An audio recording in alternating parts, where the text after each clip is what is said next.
Awesome. Well, again, thanks everyone for joining us today. You got Josh and Casey here with Remote R&D with Baker AV, and appreciate you taking some time with us today.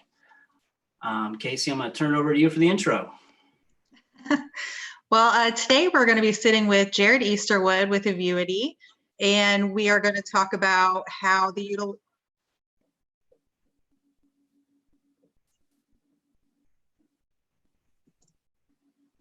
I think we lost Mike with Casey.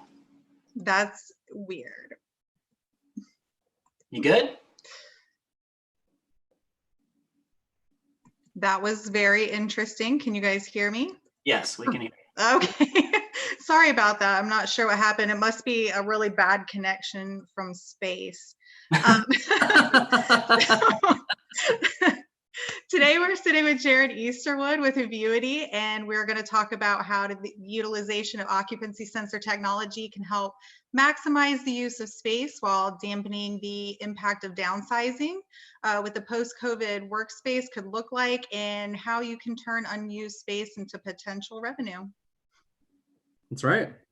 So thank you for joining us, Jarrod. We really appreciate it. Casey, Josh, thanks for having me. I appreciate it.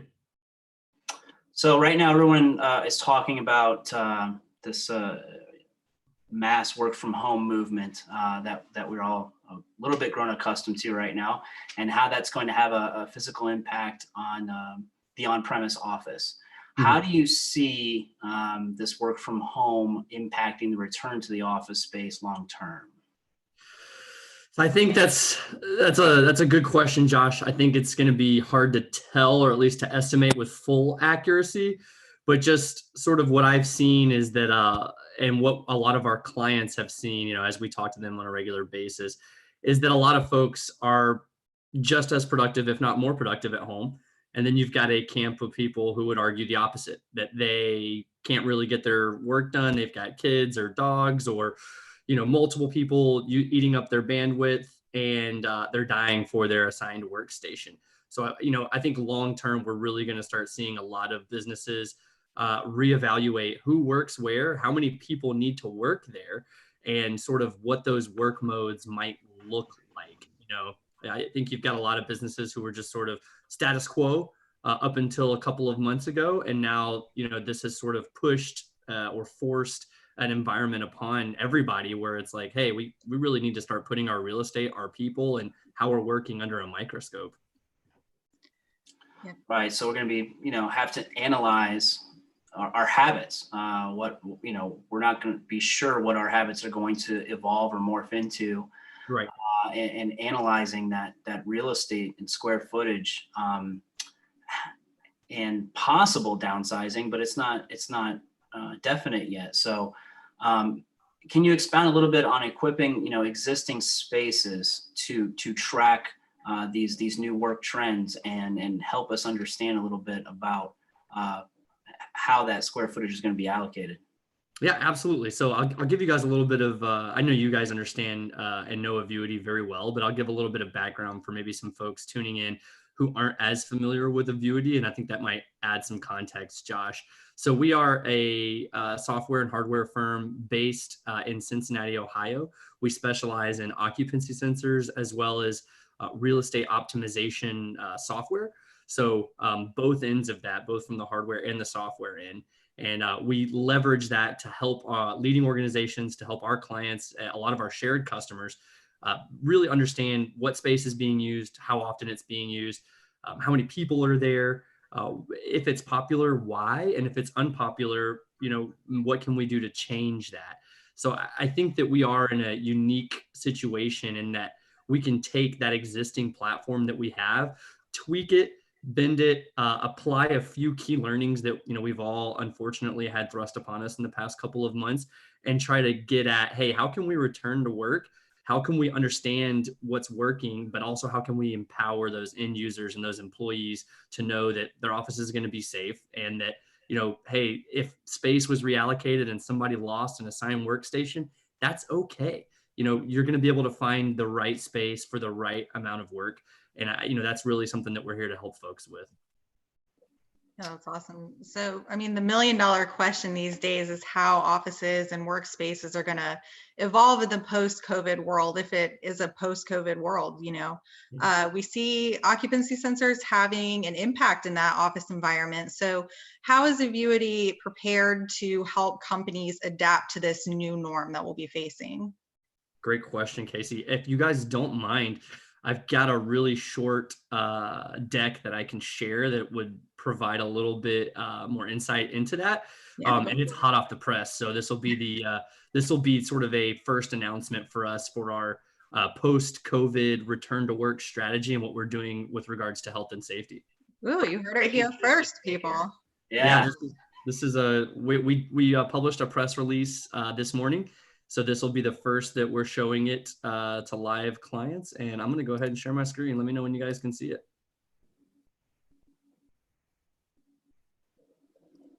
We're up. It's good. Awesome. I'm trying to get it full screen. There we go.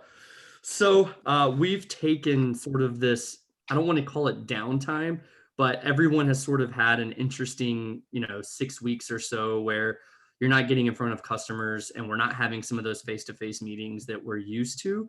So as a technology firm and a software company, we were able to take that time to not only reach out to our customers and say, hey, how are you guys working and what's your return to work strategy?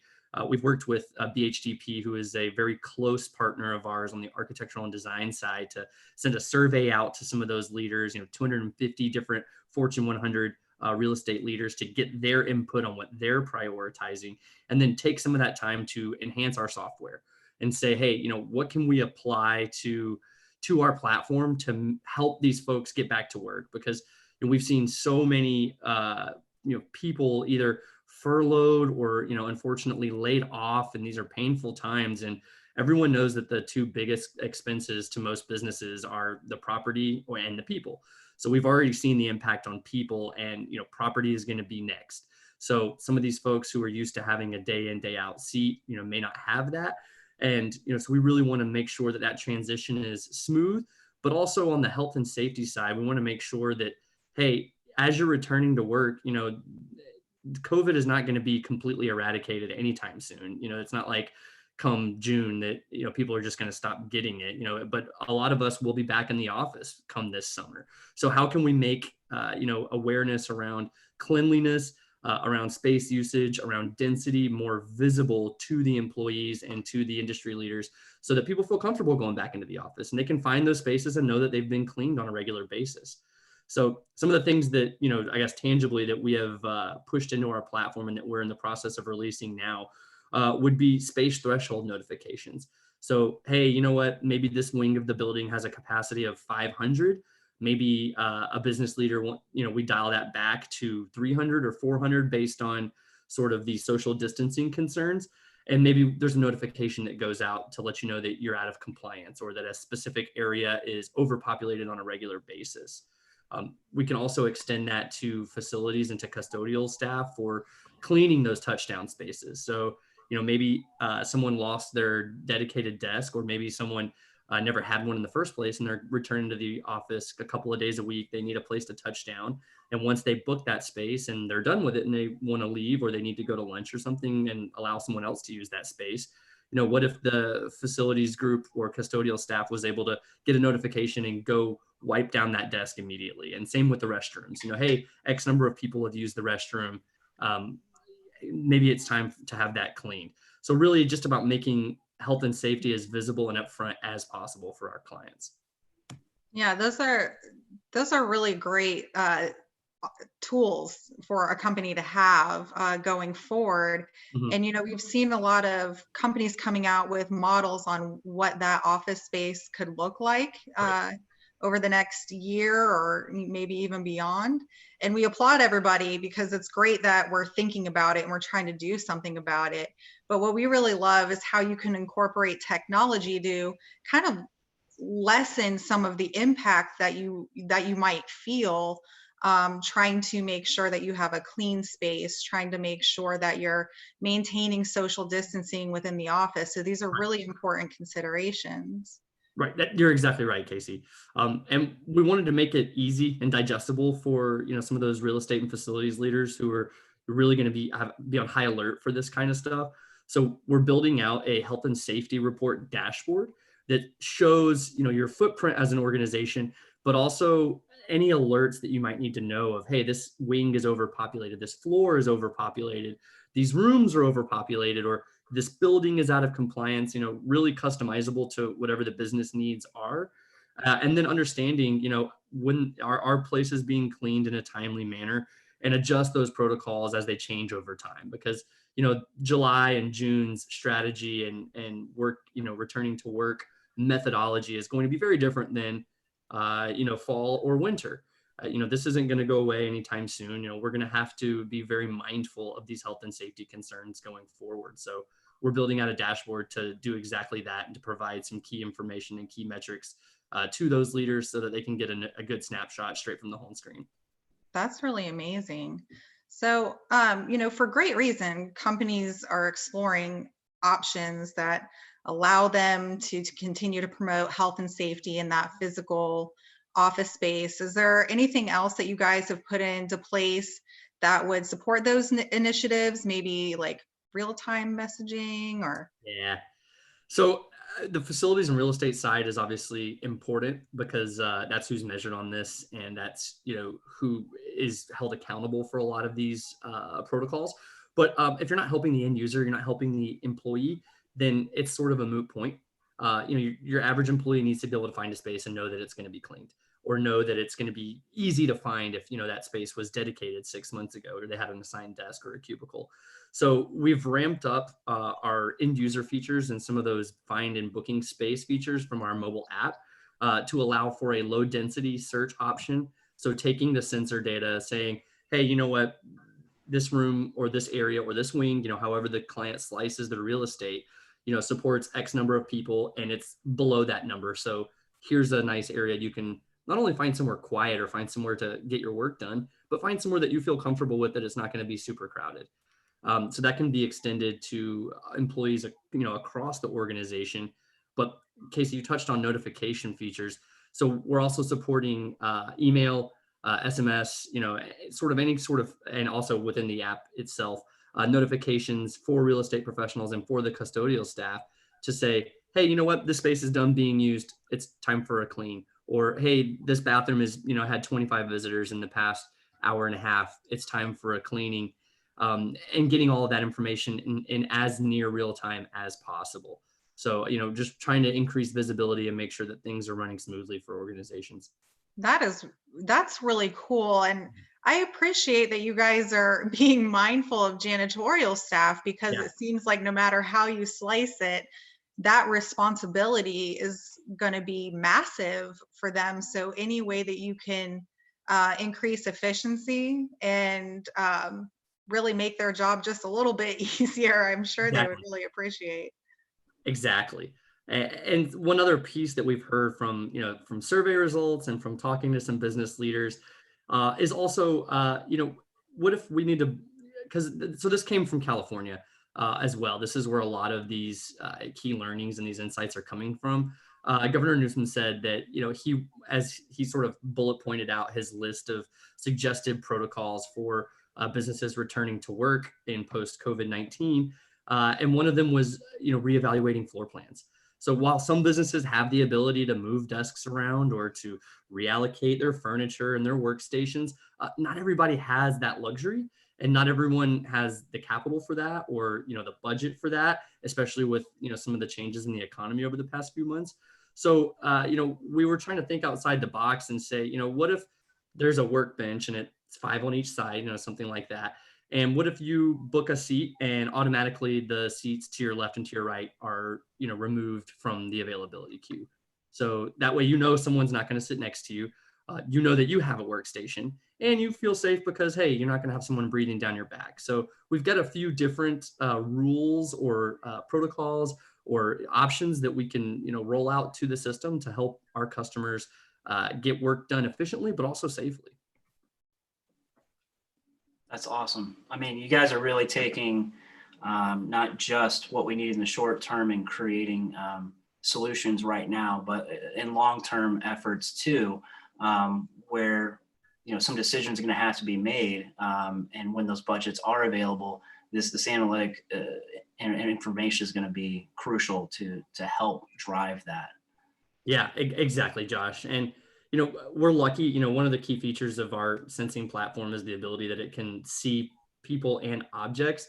So we have toyed also with the idea of looking at the distance between people in spaces. So not policing or not being Big Brother or anything of that nature, but as a nice way to say, hey, I can see in this wing of the building where it's an active work area or it's an open, meeting space or open collaboration area, which are becoming more and more common.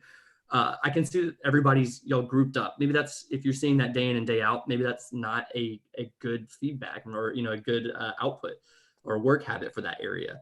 Or see that, hey, you know what, this meeting room seats 10. We're going to say in post COVID-19 work, that it's probably should only have about 5 or 6 people in there. And I can see that everybody's, 5 or 6 feet apart on average throughout the day. Granted, I don't know if it's Casey or Jarrod or anything like that. We obviously don't capture personally identifiable information, but I can see that our employees are following the rules, and I can see that we are in compliance, because this is going to be something that organizations are measured on as soon as people start getting back to work. Yeah, that's a great point. I mean, some companies are always looking for the cutting edge, and some are not, but this is definitely a catalyst for change. So how do you see it? I wouldn't say a forced innovation, but this is a need for innovation. And right. How are you seeing out there right now how clients are leveraging this to their advantage, at least in the short term? Yeah, I think that so many clients are going to be, I don't like to use the word forced, but sort of thrust into this world where maybe they were late adopters to, some technologies. I have a very dear family member who wasn't able to work from home during a lot of this pandemic because her organization didn't have VPN set up. So you know what? Now they're going to get it set up. The same thing goes for teleconferencing and video conferencing, and I think so many organizations are realizing, like, hey, you know what? Maybe we don't need to fly our guys out to Nevada, every 6 months for this meeting, or up to New York City every other month for this meeting.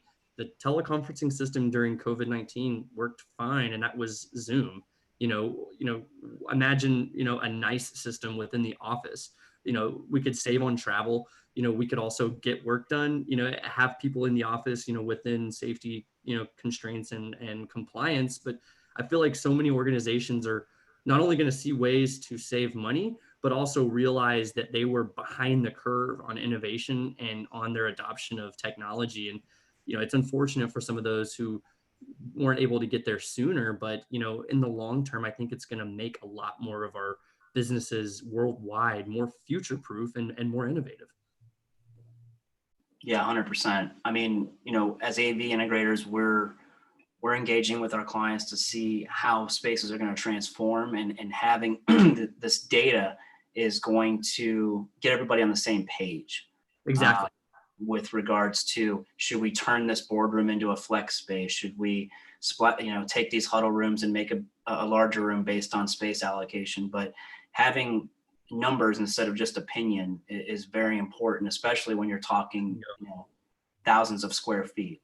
Exactly. Everybody knows the squeaky wheel bias, or the, hey, I can't ever find a meeting room, or I don't like this space, which is fine. Those are sort of intangible feedback mechanisms. But when you've got data to justify your real estate strategy, or you've got data to justify a health and safety standard or a health and safety compliance, or, hey, we spent thousands of dollars to adjust our office to be more spread out and to be more agile and to allow for more flexible work. And now I've got a live reporting and data feed to prove that we made the right decision. That's almost a no-brainer. And, I hate it that some companies are going through painful times, but I think we're going to look back at this, COVID several months, this outbreak that's, going to be sort of persisting with us for a little bit longer, and say, we became a better country and a better workforce and a better economy because of it. I don't know if that's going to be anytime soon, but it's absolutely going to be something that we look back on, and we've done our due diligence to prepare from a technology and from a working standpoint. Definitely. Yeah, there definitely are lessons to be learned and improvements to be made when you're put into situations like this. Hopefully we don't have to get put into another one like this again. But you are absolutely right. It does answer or ask some questions that you never thought you would have to answer. So you do get thrust into a period of change, and it has to happen pretty quickly.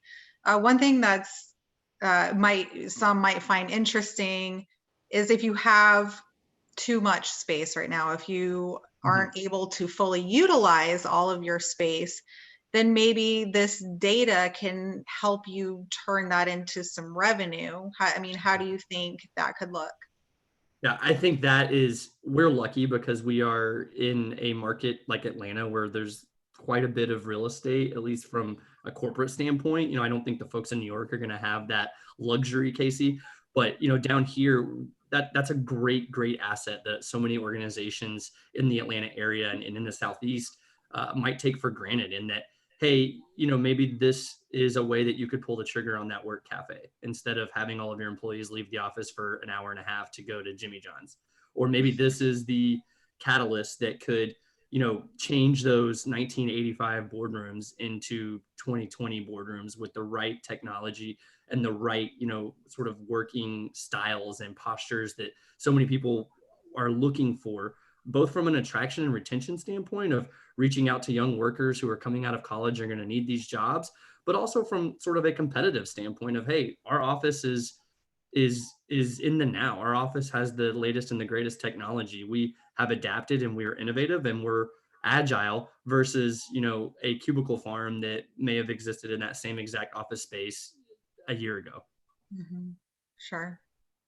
Yeah, it's a fantastic point, and not just for the tenants of the building, but the building managers themselves saying, Yep. How do we evaluate our current amenities, and are they creating that frictionless and seamless environment that we've been talking about the past few weeks, where this work from home is giving people the more exposure to web conferencing than ever, and transforming those spaces into something very collaborative yet also safe, to your point. Yeah, I mean, it's an anecdote, but it's a fun conversation that I had with a dear friend of mine who works in New York City. And he always complains about his commute. In Atlanta, we have horrible commutes pretty regularly everywhere, and New York isn't really no different. And he and I were talking about this, and he said, gosh, Jarrod, I'm so much more productive during this stupid pandemic. I'm getting all my work done from home. I'm finishing it early. I don't have to commute. I really wish my company would adopt a more flexible working strategy. And I think we're going to see a lot of companies doing that, which means either they're going to have more real estate or they may have some more room to play with once they move things around and, have some freedom to sort of embrace that agile work strategy that has just been lip service for so long. Sure. Not to mention not sitting in traffic for hours makes a happier person/employee. Right. And a lot of that freedom doesn't come at just, hey guys, you can work from home 2 days a week. You really have to have the technology and the tools in place to make that happen, whether it be VPN access or a nice teleconferencing system or, a nice, phone conferencing system, anything of that nature, so that when you are having those remote workers or having people who don't have assigned space, that they feel like they're not being hampered and they're actually being enhanced in what they're doing. Definitely, that the quality of life factor takes more precedence, right? Yeah, absolutely.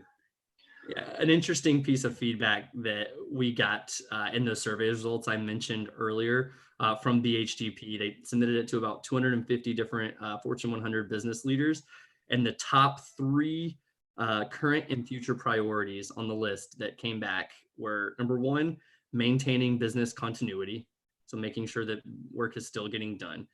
Number 2, delivering environments to support health and well-being. That's exactly what we're just talking about. Yeah, well-being is more than just, hey, this desk is getting cleaned regularly. It's all about satisfaction. It's about posture. It's about, feeling energized and happy to be in the office. And then number 3 was maintaining and sustaining culture.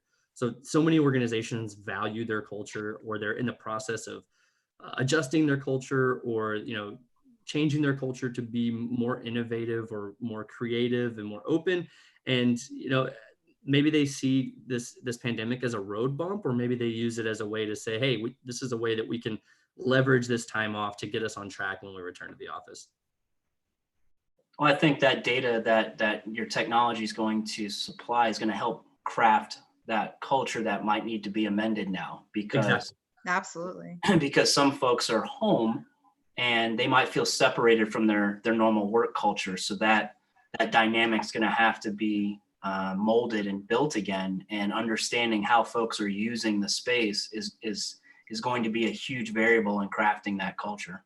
That's a really good point, Josh, that you make. That's why not everybody works from home all the time. Even if you're able to, people like seeing their colleagues, and they like seeing, their culture in place.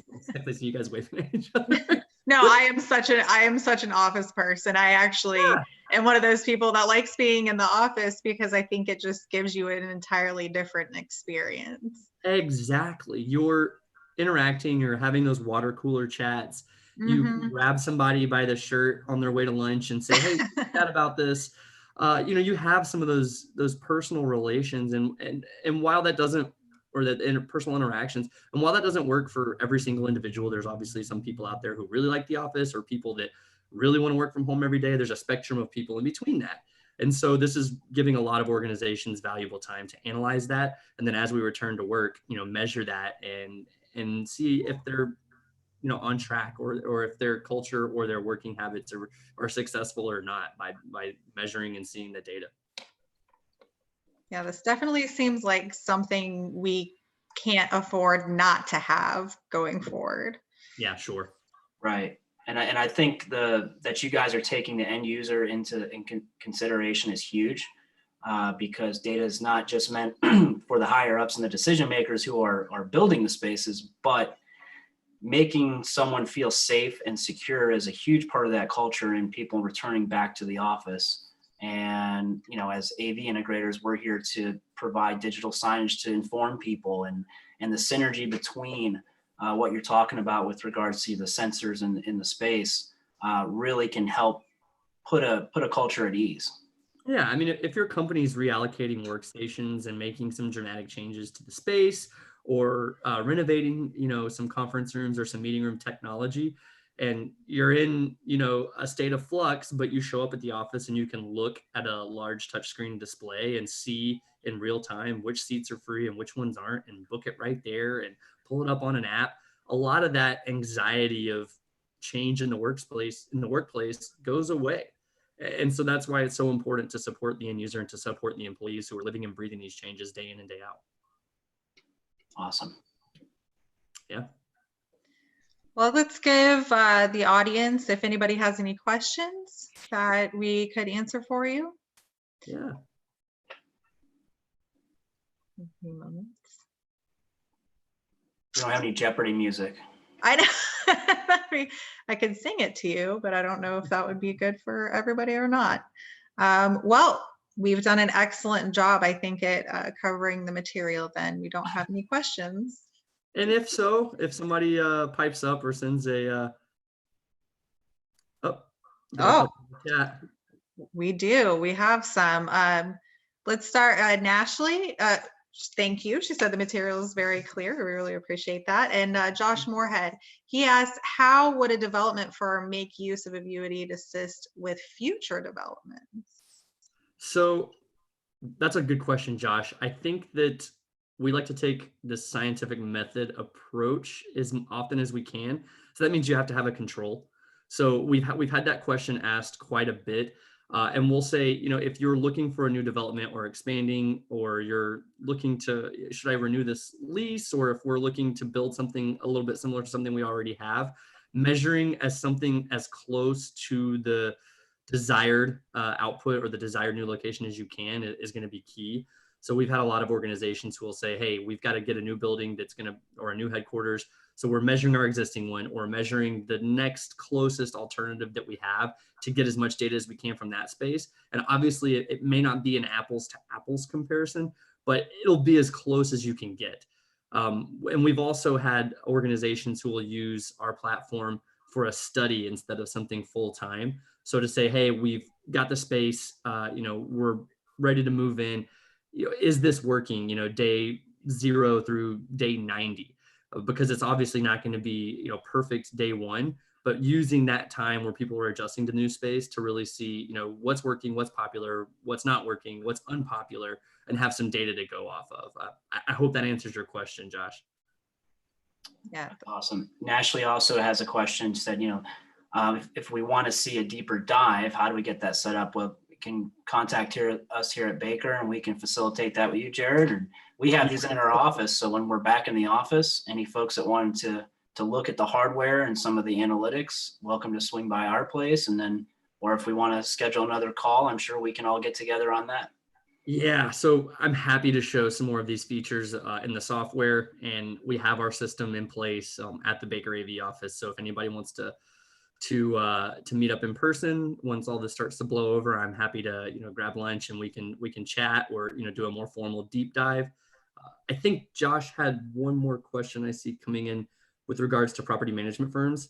Would be very interested in seeing some of this data. What are you seeing from these groups? So absolutely, Josh. So what we do with our system is we've also got an open API. So we can take some of our data, export it, and make it available in some of those building management systems that are already in place.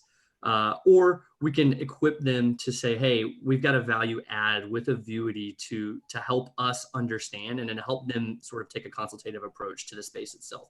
We have a very close relationship both with A&D firms and with property management firms to just make their jobs easier and to equip them with some data so they can have some actionable output to exactly how the space is being used and inform some of those decisions. So I hope, again, that answers your question.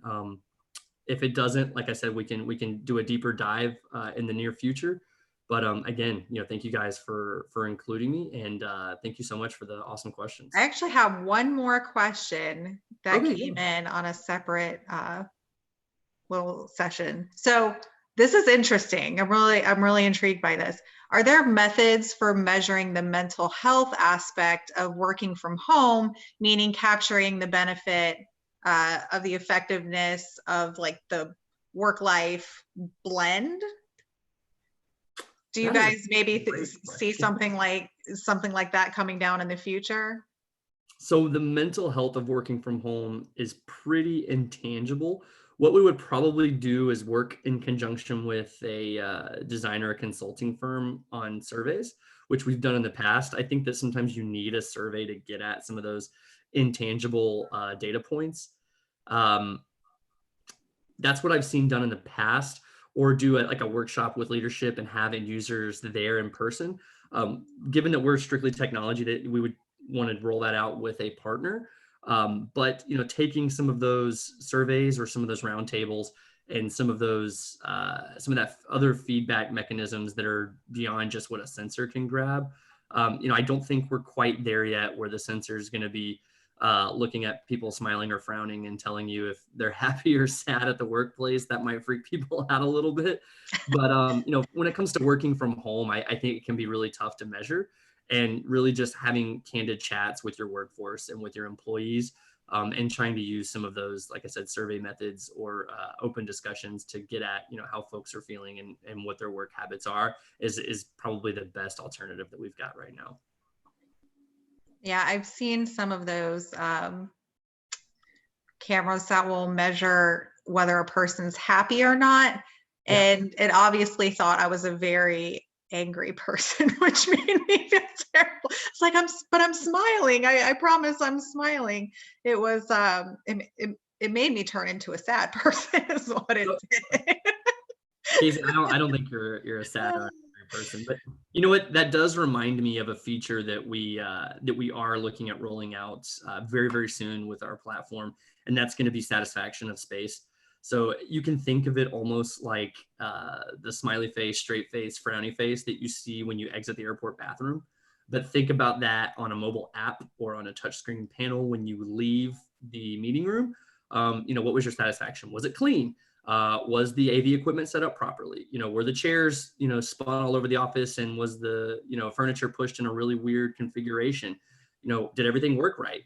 Or does the work order need to be placed? So some of that feedback, or being able to pass that along to the facilities team or the real estate team to say, hey, this space is not working out, or this is broken, or hey, we gotta have a sort of a refresh of this area.